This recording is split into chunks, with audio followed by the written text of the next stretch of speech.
महत्त्वाची एक मोठी बातमी आपण पाहणार आहोत। आमदार प्रसाद लाड यांच्या संदर्भातली बातमी आहे। तर भाजप आमदार प्रसाद लाड अंतरवाली सराटीकडे आता रवाना झालेले आहेत। ही मोठी माहिती समोर येते। सुरुवातीला ते शिर्डीमध्ये गेलेले होते। मुख्यमंत्र्यांचा फोन आल्यानंतर लाड अंतरवाली सराटीकडे रवाना झाले।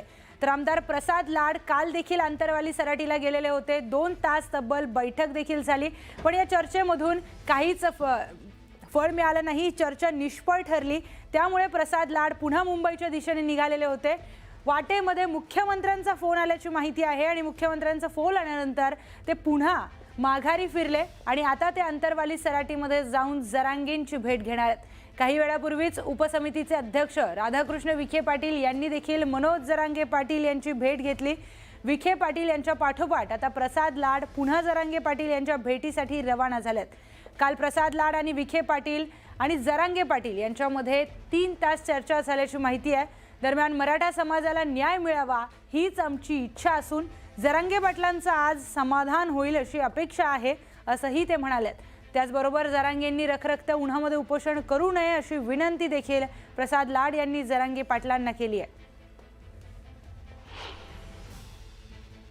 दादांनी उपोषणाला बसण्याचा निर्णय तर घेतलाच होता, परंतु मला वाटतं आज सरकारकडून ज्या लेखी हमी त्यांना मिळेल त्यावरती ते आंदोलन मागे घेतील मी अपेक्षा ठेवतोय। आणि काल दादांना भेटलो, आज बाबांना भेटायला आलो आणि बाबांकडे श्रद्धा आणि सबुरी आणि सर्वांना सुख समृद्धी शांती मिळो हीच ईश्वरचरणी प्रार्थना करतोय। सर्व समाज घटकाला न्याय मिळो, मराठा समाजाला निश्चितपणे न्याय मिळो। त्याचबरोबर ज्या समाजांना वाटतं की आमच्यावरती अन्याय होईल ते देखील मी बाबांच्या चरणी आपल्याला सांगतोय की कुठल्याही समाजावरती अन्याय होणार नाही ही ग्वाही माननीय मुख्यमंत्र्यांच्या वतीने मी देतो। त्यांनी देखील माझ्यावरती विश्वास काल दाखवला, प्रचंड मोठ्या प्रमाणावर विश्वास दाखवला। विखे पाटलांवर विश्वास दाखवला, एकनाथ शिंदेंवर विश्वास दाखवला, फडणवीसांवरती विश्वास दाखवला। आणि त्यामुळे मला वाटतं की आम्ही जे लेखी निवेदन देतोय त्या लेखी निवेदनामध्ये निश्चितपणे त्यांचं समाधान होईल। आणि त्यांच्या तब्येतीची परिस्थिती पाहता मी त्यांना विनंती केली होती की आपली रखरखत्या उन्हात 45 डिग्री हीटमध्ये आपण उपोषणाला बसू नये, तर ते एक भाऊ म्हणून माझी मागणी मान्य करतील ही मला अपेक्षा आहे। आणि माझी दादांना पुन्हा एकदा हात जोडून आपल्या माध्यमातून विनंती आहे की दादा आपण उन्हात बसू नका। त्या रखरखत्या उन्हात आपल्याबरोबर अनेक कार्यकर्ते बसत आहेत। अनेक कार्यकर्त्यांना असं वाटतंय की दादांच्या तब्येतीची काळजी घेतली पाहिजे, जी काळजी मला देखील वाटते, सरकारला देखील वाटते, विखेंना देखील वाटते, मुख्यमंत्र्यांना देखील वाटते, उपमुख्यमंत्र्यांना देखील वाटते। त्यामुळे माझ्या विनंतीचा ते मान ठेवतील। आणि काल जसं त्यांनी मला म्हटलं की प्रसाद माझा भाऊ आहे, तर तो संघर्ष समाजासाठी करतो आहे, तर त्या भावनेच्या नात्यानेच मी त्यांच्याशी बोलतो आणि ते माझं ऐकतील ही मला खात्री आहे। तर मराठा आरक्षणाच्या मागणीसाठी मराठा आंदोलक मनोज जरांगे पाटील हे उपोषणाला बसलेले आहेत। दरम्यान जरांगेंच्या आंदोलनाला पाठिंबा म्हणून कोल्हापुरामध्ये सकल मराठा समाजाच्या वतीने राजश्री शाहू महाराज यांच्या पुतळ्याजवळ एकत्र येऊन आंदोलनाला पाठिंबा देण्यात आलाय। हे यावेळी सातारा गॅझेट बरोबरच कोल्हापूर गॅझेटचा देखील विचार करावा अशी मागणी शाहू महाराजांनी केली आहे। मराठा समाजाच्या मागणीकडे दुर्लक्ष केलं तर नक्कीच याचा उद्रेक होऊ शकतो असंही खासदार शाहू महाराज छत्रपती हे म्हणाले। त्या काळात गेल्या 8 वर्षामध्ये सातत्याने विचार चालू आहे मराठ्यांना आरक्षण देण्याबाबत, कारण मध्यंतरी ते बंद झालं। आणि एकंदरीत पाहता आपण बघितलं की हैदराबाद गॅझेटियरवर फार भर दिला गेला आहे, साताऱ्यावर थोडंसं दिलं आहे आणि कोल्हापूरला पूर्णपणे ते विसरून गेले। जिथनं सुरुवात झाली तो जिल्हा आता त्या जिल्ह्याचं गॅझेट सुद्धा बघायला कोण तयार नाही अशी परिस्थिती आहे। म्हणून शासनाने कोल्हापूर गॅझेटचा निश्चित विचार केला पाहिजे। मराठा आणि कुंभी हा समाज एकच आहे। प्रत्यक्षात काय जरांगे पाटील आणि शासनामध्ये काय घडतंय ते आम्हाला काही कळत नाही।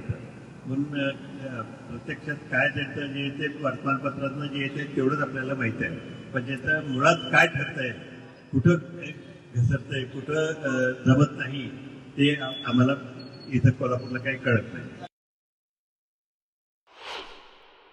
त्यांच्या आंदोलनाला सुरुवातीपासून पाठिंबा आहेच आहे आणि नेहमी मराठा सगळे एक संघ त्या बाबतीत राहतीलच, त्यात काही प्रश्न नाही. तर मनोज जरांगे पाटील यांच्या उपोषणावर लक्ष्मण हाकेंनी घणाघाती अशी टीका केली आहे. जरांगे सरकारला वेठीस धरून ओबीसींवर अन्याय करत असल्याचा आरोप लक्ष्मण हाके यांनी केलाय. जे आहे हे सरकारच्या विरोधामध्ये त्यांना राजकारण करायचंय, सरकार किंवा इथलं वातावरण अस्वस्थ करायचंय, महाराष्ट्रामधला एक पॉलिटिकल स्कोअर सेट करायचंय आणि हे मनोज जरांगे करत नाहीत. मनोज जरांगेंच्या तोंडून कोणीतरी हे करवून घेतंय. महाराष्ट्रामध्ये तर अशी चर्चा आहे, आम्ही ऐकतोय, महाराष्ट्रामध्ये अशी चर्चा आहे की महाराष्ट्राच्या मुख्यमंत्र्याला घरी घालवण्या वाचून मनोज जरांगेंचं आंदोलन थांबणार नाही. माझं या प्रसाद लाडना एक सवाल आहे की तुम्ही आमदारकीचा राजीनामा इथं मराठा समाजाच्या आरक्षण द्यावं म्हणून राजीनामा देण्यापेक्षा या प्रसाद लाडांनी हे 1 लाख जे तरुण आहेत या तरुणांना शासन दरबारी त्यांच्या सेवेत सामावून घ्यावं म्हणून आपल्या आमदारकीचा राजीनामा दिला पाहिजे. आणि परत 20 ते 22% सरचार्ज गव्हर्नमेंट या प्रसाद लाडांच्या क्रिस्टल कंपनीला देते. ही दुटप्पी भूमिका आहे. मनोज जरांगेंचं आंदोलन स्क्रिप्टेड आंदोलन आहे. मनोज जरांगेंचं आंदोलन मराठा समाजाला आरक्षण मिळवणं इथपर्यंत आम्ही समजू शकतो ना. ईडब्ल्यूएस आहे, एसीबीसी आहे किंवा मराठा समाजासाठी, कारण हे बघा आरक्षण हे रिप्रेझेंटेशन साठी आहे. ज्यांच्या बाबतीमध्ये सोशल डिस्क्रिमिनेशन झालं, सामाजिक दुजाभाव झाला, इथल्या व्यवस्थेमध्ये त्यांना कमी लेखलं गेलं, त्या लोकांसाठी रिझर्वेशन आहे. महाराष्ट्रात जे चाललंय ते बरं चाललं नाही. बेकायदा चालू आहे, घटनाविरोधी चालू आहे आणि ओबीसींच्या हक्क अधिकारांचा, आरक्षणाचा, बजेटचा गळा घोटण्याचं काम महाराष्ट्रातले विखे पाटलांपासून ते लाडपासून ते अनेक मंत्री, आमदार, खासदार, मुख्यमंत्री, 2 उपमुख्यमंत्री या सगळ्या लोकांनी मनोज दादा जरांगेच्या या 4थी नापास माणसाच्या सांगण्याकडून तो काय म्हणतो, 1994चा GR ओबीसीचं आरक्षण मी एका झटक्यात घालवतो. तुझ्या बापाची जहागिरी आहे, तुला काय कायदा करतो? इथलं सोशल डिस्क्रिमिनेशन या मनोज जरांगेला, या खुळचट तीनपाट माणसाला काय करणार? या महाराष्ट्राच्या समाज व्यवस्थेमध्ये बलुत्या आलुत्याकडून निकृष्ट दर्जाची कामं इथल्या व्यवस्थेकडनं करून घेतली, त्यांना सामाजिक दुजाभावाची वागणूक दिली. ओबीसीचं आरक्षण हे प्रतिनिधित्वाचं आरक्षण आहे, गरिबी हटावचं आरक्षण नाही. हे जोपर्यंत या मनोज जरांगे सारख्या टिनपाट टंबरेल नावाच्या माणसाला कळणार नाही तोपर्यंत हे आमदार, हे मंत्री, हे सरकार त्याला रेड कार्पेट घालत बसणार आहे.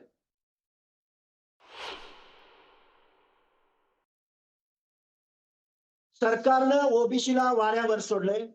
ज्या भाजपचा डीएनए ओबीसी आहे त्या ओबीसीचं आरक्षण आज रोजी संपलेलं असताना सरकार बघ्याची भूमिका घेतंय आणि मनोज जरांगे सारख्या बेकायदा मागणी करणाऱ्या, अरे धमकी देताय तुम्ही. ही भूमिका ओबीसींनाही काही से आहे, आम्हालाही आमचंही काही म्हणणं आहे. महाराष्ट्रातलं सरकार आमचं ऐकून घेत नाही.